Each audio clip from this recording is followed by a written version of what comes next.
Selamat pagi anak-anak ibu semua. Bagaimana kabarnya hari ini, Nak? Semoga dalam keadaan sehat ya. Pagi hari ini kita akan belajar pelajaran tematik muatan ilmu pengetahuan sosial tema 8 Bumiku. Mari simaklah video pembelajaran ini dengan baik ya. Subtema 1, perbedaan waktu dan pengaruhnya. Karakteristik negara-negara ASEAN. Negara-negara anggota ASEAN memiliki karakteristiknya masing-masing. Karakteristik sebuah negara dapat dilihat dari identitas negara, keadaan alam, penduduk, perekonomian, dan sumber daya alamnya. Negara-negara anggota ASEAN juga memiliki beberapa keunikan bentuk-bentuk wilayahnya, yaitu berbentuk hampir seperti lingkaran, misalnya Kamboja, berbentuk kepulauan yang terpisah-pisah, misalnya Indonesia, berbentuk memanjang, misalnya Vietnam, serta berbentuk lebih kompleks dan beragam, seperti negara Thailand dan Myanmar.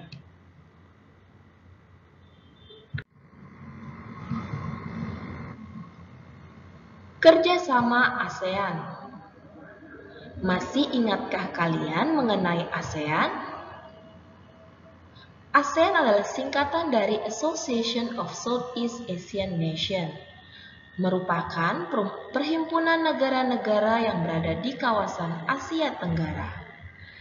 ASEAN didirikan dengan beberapa tujuan sebagai berikut.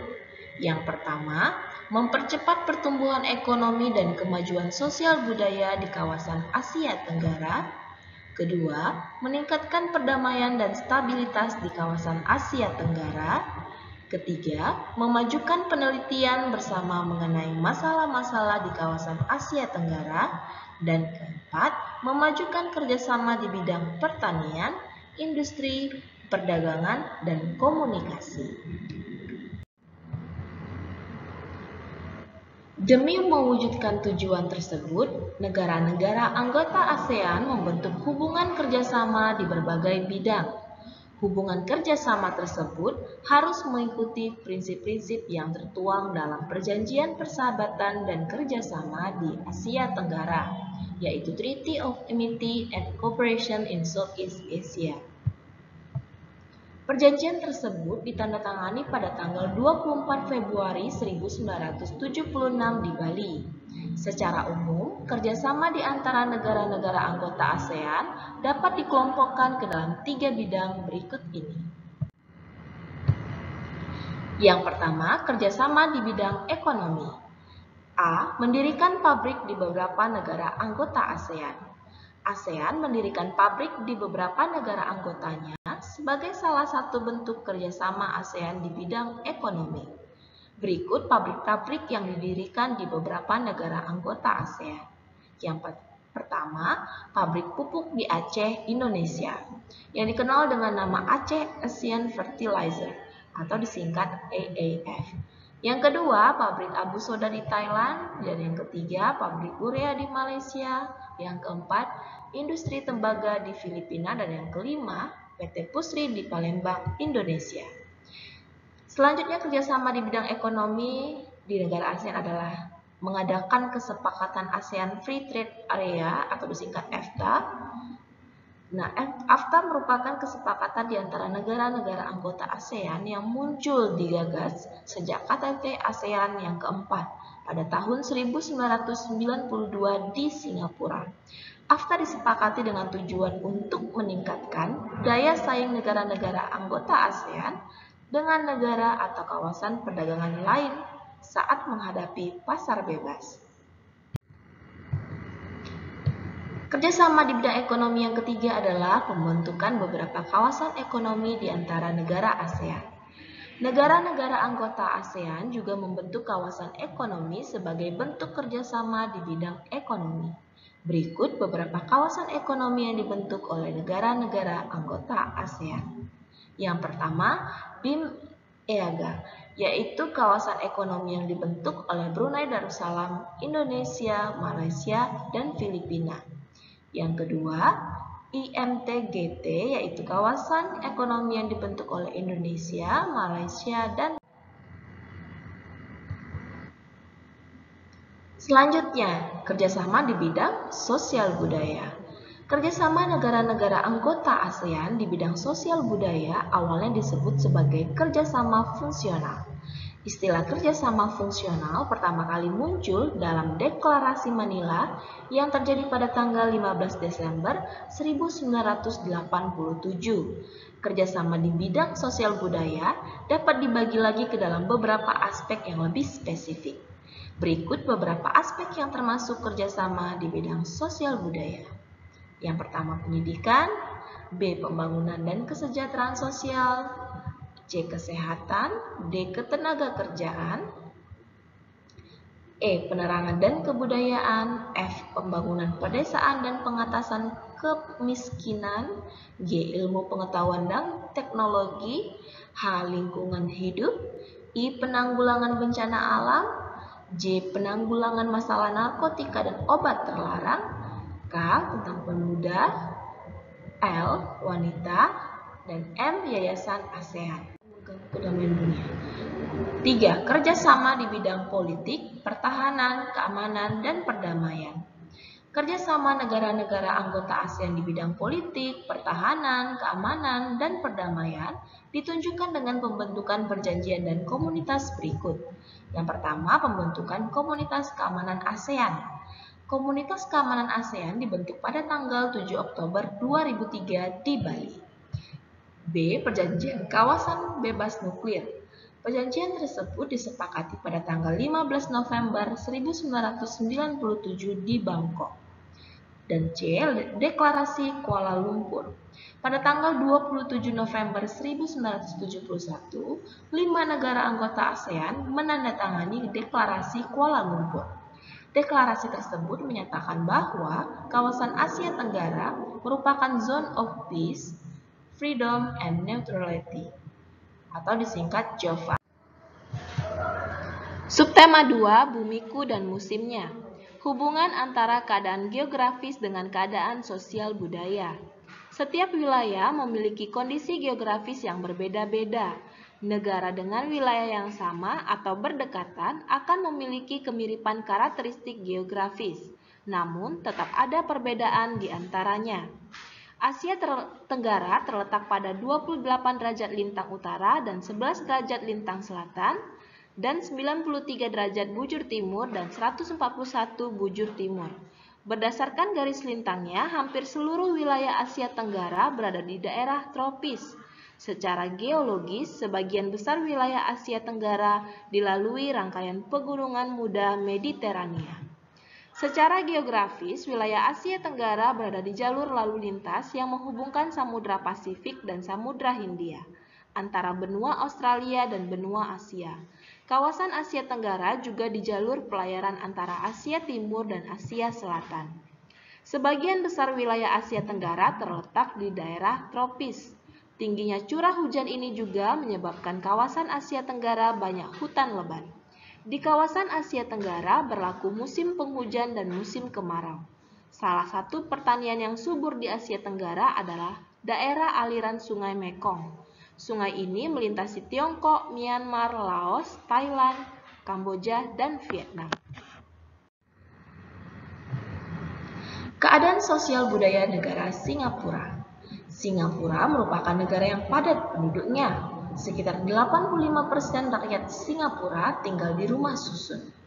70% penduduknya merupakan suku bangsa Tionghoa, sedangkan suku bangsa lainnya adalah Melayu, India, Pakistan, Sri Lanka, dan Bangladesh.